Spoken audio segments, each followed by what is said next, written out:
Hello guys, in this video I'm going to show you how to make adjustments on your selfies, such as adjusting brightness, contrast, saturation and so on the FaceApp application. But first I just want to mention, don't forget to subscribe to my channel, because at 10,000 subscribers I am going to show you my whole YouTube revenue statistics and growth strategy, how to make money online. Now let's jump into it. First of all, open the app on your phone.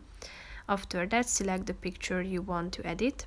Slide to the right side of the screen down below until you find the adjustments section. Click on it, and here you have a bunch of options. First of all, you can adjust brightness on the slide, then contrast can be set, as well as shadows, highlights, saturation, then the temperature.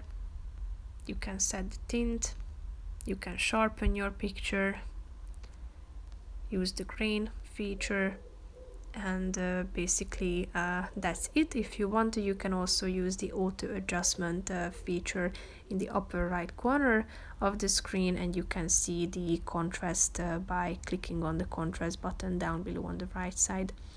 So that's pretty much it for this video, guys. See you in the next one. Bye bye.